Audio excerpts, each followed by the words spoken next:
안녕하세요. 마리의 서재 마리입니다. 오늘 소개해드릴 책은 나는 이제 마음 편히 살기로 했다입니다.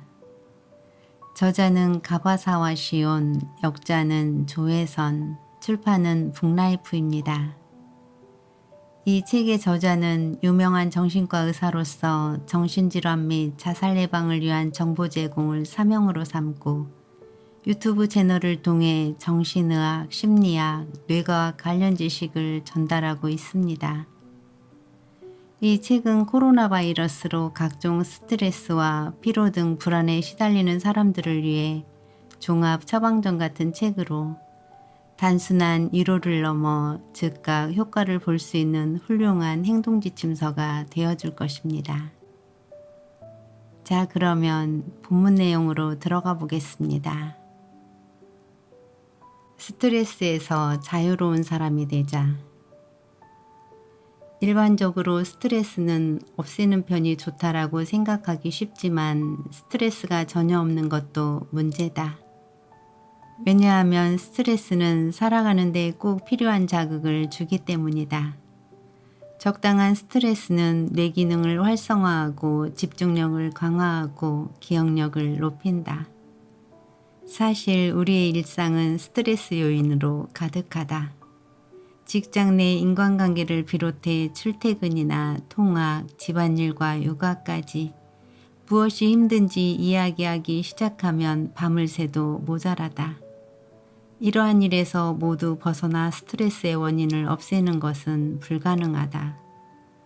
어느 정도의 스트레스는 있어도 괜찮다. 살아가는 데 필요한 자극을 주고 삶의 질을 높이기 때문이다. 하지만 반대로 스트레스를 너무 많이 쌓아두면 몸이 망가지고 우울증을 비롯한 마음의 병에 걸린다. 그러니 다음에 두 가지에 유념하자. 첫째, 스트레스가 없는 상태에서 잔다. 둘째, 스트레스와 피로를 다음날까지 끌고 가지 않는다. 스트레스를 전부 없애는 것이 스트레스에서 자유로워지는 길은 아니다. 낮에 정신없이 일하느라 스트레스가 쌓여도 밤에 제대로 풀어주면 된다. 스트레스에서 자유로운 사람이란 스트레스와 잘 지내는 방법을 터득해서 스트레스를 쌓아두지 않는 사람을 말한다. 스트레스를 버티는 사람과 유연한 사람. 연장 근무와 야근을 일삼는 블랙기업에서 근무하다가 불과 몇 달 만에 우울증에 걸리는 사람이 있다. 한편 같은 직장에서 몇 년씩 일해도 아무 일 없이 지나가는 사람도 있다. 왜 이러한 차이가 생길까? 회복 탄력성이라는 심리학 용어가 있다. 회복력이나 복원력이라고도 부른다. 동일한 환경에서 같은 스트레스를 겪어도 사람마다 느끼는 방식이 다르다. 회복 탄력성이 높은 사람은 스트레스를 받아도 참고 견디다가 부러지기보다는 용수철처럼 유연하게 제자리로 돌아온다. 그러니 회복 탄력성을 받아 넘기는 힘이라고 불러도 좋을 것이다. 나는 마음의 유연성이라는 표현을 즐겨 쓴다. 마음이 꺾인다라는 말이 있는데 마음이 꺾이는 이유는 버티려 하기 때문이다. 스트레스를 유연하게 받아 넘길 줄 아는 사람은 절대 꺾이지 않는다. 회복 탄력성이 높은 사람은 돌진해오는 스트레스를 막아서지 않고 살짝 피합니다. 사고방식과 대처법만 살짝 달리해도 스트레스를 유연하게 받아 넘길 수 있기 때문이다. 불안, 고민, 스트레스에 휘둘리지 않고 살아가는 방법을 터득하자. 그러면 아무리 시대가 변해도 우리의 인생은 분명 밝을 것이며 무언가를 이뤄내고 성장하는 행복한 나날이 계속될 것이다. 불안은 행동하면 사라진다. 왜 불안해질까? 어떤 이유로 고민하거나 괴로워할 때면 반드시 불안이 따라붙는다. 심각하게 고민하는 상황에서 불안을 느끼지 않는 경우는 아마 없을 것이다. 불안은 가만히 있으면 커지고 움직이면 작아진다. 불안은 위태롭거나 난처할 때 찾아온다. 그리고 우리에게 빨리 몸을 움직여서 벗어나라고 소리친다. 그것이 불안의 생물학적 존재의 이유이다. 따라서 아무것도 하지 않고 방치할수록 불안은 더욱 강해진다. 이 불안으로 들어가 어떡하지, 어쩌면 좋지 하고 고민할수록 불안은 커진다. 많은 사람이 고민을 안고 불안해졌을 때 저지르는 실수는 어떡하지, 어쩌면 좋지 하고 같은 생각을 반복하는 것이다. 하지만 행동하지 않으면 아무리 열심히 고민해도 문제는 절대 해결되지 않는다. 불안을 없애는 방법은 간단하다. 행동하면 된다. 순식간에 불안이 전부 사라지지는 않겠지만 몸을 움직이면 불안은 반드시 가벼워진다. 아무것도 하지 않으면 불안은 계속 커지므로 뭐든 하기만 하면 기분을 바꿀 수 있다. 토머스 홈스는 인간의 가장 근원적인 감정은 공포와 불안이다라고 말한다. 불안의 근원인 노르아드레날린은 행동을 위한 에너지, 즉 행동의 휘발유다. 우리를 고통에서 구해줄 에너지가 바로 불안인 셈이다. 불안이라는 에너지를 태워 몸을 움직이자. 불안은 태울수록 줄어들고 마음은 그만큼 편안해진다. 고민을 해결할 때도 마찬가지다. 작은 행동을 하나씩 실천해야 불안이나 고민이 해소된다. 앞으로 어떻게 살고 어느 방향으로 나아가야 할지도 보이기 시작한다. 3가지를 실천하자. 막연히 행동하라고 하면 조금 어렵게 느껴질 수 있으므로 이 책에서는 확실하게 행동할 수 있는 대처법을 제안하겠다. 예를 들어 매일 오전 11시까지 자는 환자에게 아침 일찍 일어나세요라고 말하면 그 즉시 못해요라는 대답이 날아온다. 하지만 평소보다 15분만 일찍 일어나 보지 않으실래요? 하고 제안하면 그들은 할 수 있을 것 같아요 라고 말한다. 우리가 하는 고민의 대부분은 대인관계, 소통, 사회생활에 관한 문제다. 타인과 얽히는 가운데 생기는 문제를 가만히 방 안에 틀어박혀 고민해봤자 해결될 리가 없다. 고민은 행동하면서 해결해야 한다. 그러니 일단 움직이자. 이 책에서는 실천 방식을 크게 다음의 3가지로 나누었다. 첫째, 말하기. 친한 사람이나 전문가에게 상담하는 것도 말하기에 해당한다. 바보야라고 크게 외치면 속이 후련해져서 스트레스가 풀린다. 친구와 수다를 떠는 것도 좋은 방법이다. 잡담을 하면서 더 돈독한 관계를 만들 수도 있다. 적절한 질문을 던지면 문제가 신속하게 해결되기도 한다. 둘째, 쓰기. 쓰기는 한층 강력한 아웃풋 행동이다. 고민을 글로 적기만 해도 스트레스가 풀린다. 문장으로 남기면 머릿속이 정리되어 고민이 명확해진다는 장점도 있다. 매일 일기를 쓰면 스스로를 통찰하는 힘이 길러진다. 글로 적으면 머릿속이 정리되어 자신을 더 깊이 이해하게 되므로 그릇된 생각이나 부적절한 감정이 보이고 어떻게 고치면 좋을지 깨달음을 얻을 수 있다. 앞으로 쓰기에 관한 다양한 방법을 소개하겠다. 셋째, 움직이기. 만일 강한 불안감이 도저히 가라앉지 않는다면 지금 당장 밖으로 나가서 100m를 전력 질주하자. 마음이 꽤 개운해질 것이다. 불안은 뭐라도 해 라고 부추기는 에너지이므로 온 힘을 다해 무언가를 하면 줄어들거나 사라진다. 가장 좋은 방법은 운동이다. 운동을 하면 세로토닌이 활성화되어 노르아드레날린이 정상화된다. 머릿속이 진정되고 마음이 편안해져 부정적인 감정이 가라앉는다. 마음이 불안하다면 우선 행동하자. 남과 나를 비교하지 않는 방법. 인간은 남과 나를 비교하는 동물이다. 사람은 무의식적으로 타인과 자신을 비교한다. 그리고 비교할수록 우울함에 빠진다. 혹은 나는 왜 이것밖에 안 될까라며 자책한다.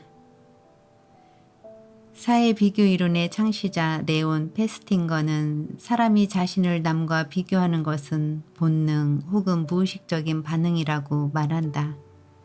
즉 대부분이 남과 자신을 비교하는 심리적인 버릇을 갖고 있다. 그만큼 많은 사람이 남과 자신을 비교하고 침울한 기분을 느낀다. 그러니 남과 비교하는 자신을 책망하거나 그런 감정이 든다고 해서 우울해할 필요는 전혀 없다. 남과 나를 비교하면 불행해진다. 남과 나를 비교하면 그만큼 불행해진다. 자신보다 뛰어난 사람은 세상에 얼마든지 있다. 한 나라 안에 일, 공부, 스포츠, 연봉, 외모 면에서 자신보다 나은 사람은 산더미처럼 많다. 그런 것을 일일이 신경 쓰다가는 비교만 하다가 인생이 끝나고 말 것이다. 결국 남과 비교하면 죽을 때까지 계속 우울할 것이다.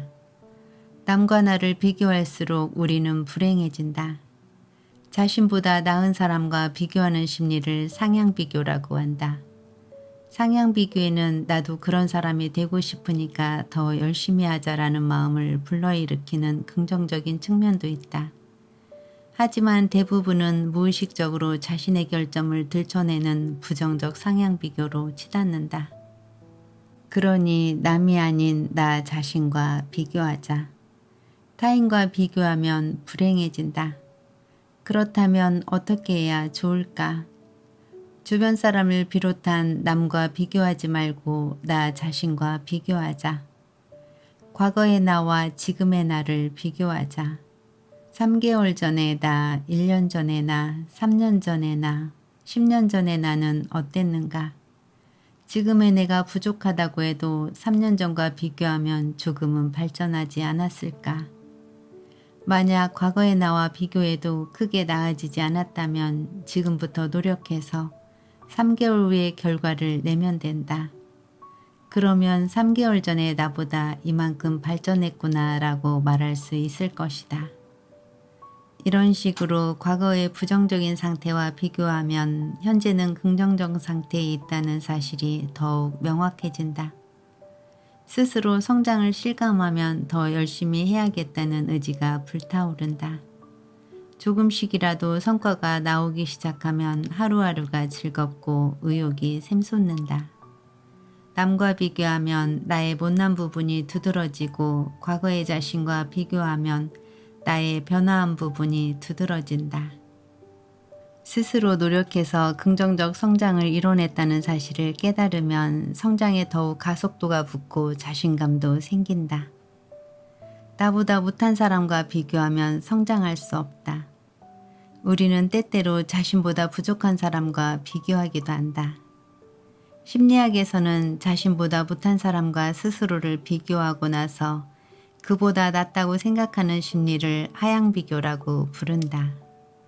하향비교를 하면 다소나마 이완을 받을 수 있다. 하지만 더 열심히 하자라는 의욕은 생기지 않는다. 남는 것은 그저 현재의 부족한 자신에 대한 소소한 자기 긍정감 정도이다. 나보다 못한 사람도 많은데 이 정도면 괜찮지 뭐 라는 수준에서 사고하고 행동이 멈춘다. 다시 말해 더 열심히 해야겠다는 의욕도 솟아나지 않고 노력으로 성장을 일궈내지도 못한다. 평소에 하향 비교만을 일삼으면 자신보다 못나 보이는 사람만 눈에 담고 매사에 남을 깔보는 인간으로 변할지도 모른다. 하향 비교를 하면 사고와 성장이 멈춘다. 그러면 행복에서 점점 멀어질 수밖에 없다. 따라서 마음속에 남과 자신을 비교하려 드는 버릇이 있다는 사실을 인지하고 스스로 통제해야 한다. 나보다 잘하는 사람을 질투하지 말고 존경하자. 싫어하는 상대에게서는 아무것도 배울 수 없다. 질투심, 혐오감, 부정적 감정을 품고 상대를 관찰해봤자 단점만 보이기 때문이다. 자신보다 뛰어난 사람을 존경하자. 그러면 나도 저런 사람이 되고 싶다라는 마음이 생겨 상대의 장점과 성과를 내는 부분, 남들은 하지 않는 노력이 점점 눈에 들어온다. 심리학에서는 이를 모델링이라고 부른다. 존경스러운 사람의 장점을 무의식적으로 찾아내 이를 본받으려 애쓰는 것이다. 주변에 뛰어난 사람을 빈틈없이 관찰하고 따라하자. 그러면 자신의 능력도 분명 향상될 것이다. 분함, 부러움, 질투심, 스스로를 못났다고 여기는 자책감 같은 부정적인 감정은 아무 소용이 없다. 한마디로 백해무익하다.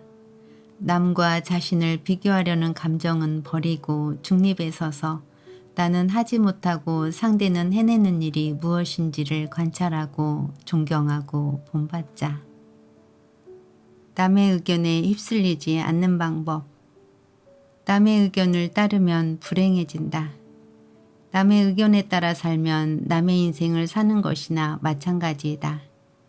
남의 인생을 사는 것은 시간의 낭비이며 인생의 낭비다.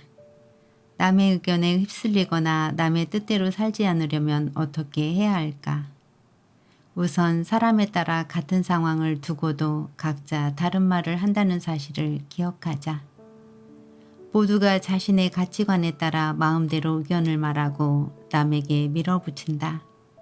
주변의 여러 잡다한 의견대로 따르려면 이곳저곳을 오가며 모두의 비율을 맞춰야 한다. 하지만 현실적으로 불가능하다. 시간은 한정되어 있다. 그러니 남의 인생을 살면서 헛되이 보내지 말자. 스티브 잡스. 남들은 아무것도 책임지지 않는다. 주변 사람들은 이렇게 하는 편이 좋다라거나 저렇게 하는 편이 좋다라며 적당히 그럴듯한 말을 한다. 하지만 그대로 실행해서 크게 실패해도 아무도 책임지지 않는다.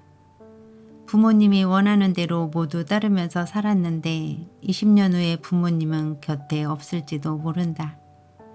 부모님이 원하는 대로 다 했더니 제 인생은 엉망이 됐어요 라고 따질 수조차 없다. 자신은 진지하게 받아들인 얘기를 상대는 기억조차 못하는 경우가 비일비재하다. 남의 의견은 어디까지나 참고사항 정도로만 들어두자. 최종적으로 자신의 인생은 자신이 직접 정해야 한다. 10년이 지난 후에 틀린 선택이었다는 사실을 깨닫는다 해도 스스로 결정한 일이라면 어쩔 수 없다라며 받아들이게 된다. 하지만 남의 말에 따라 결정한 일이라면 돌이킬 수 없을 정도로 크나큰 후회 속에 살게 될 것이다. 자신의 의견을 명확히 하자. 자신의 의견과 자신이 하고 싶은 일이 무엇인지를 명확히 하는 것이 중요하다. 하고 싶은 일이 분명하지 않기 때문에 다른 사람의 의견에 휘둘리는 것이다. 자신이 무엇을 하고 싶은지 100% 명확히 안다면 남의 의견 따위는 신경 쓰지 않는다. 자신이 지금 무엇을 생각하고 느끼는지, 어떤 기분인지 매일 꾸준히 글로 쓰면 생각을 문장이나 말로 표현하는 능력이 향상된다. 지금의 나는 무엇을 생각하는가? 나는 무엇을 할 때 즐거운가에 대해 생각하고 글로 쓰자. 자신의 강점과 장점을 알면 자신감이 생긴다. 스스로를 객관적으로 관찰할 수 있게 된다. 결과적으로 자기 통찰력이 길러진다. 글 쓰는 습관을 들여서 자기 통찰력을 기르자. 자신의 의견이 명확하면 언제든 그곳으로 되돌아갈 수 있기 때문에 쉽사리 남의 의견에 휩쓸리지 않는다. 오늘은 여기까지입니다. 사랑합니다. 감사합니다.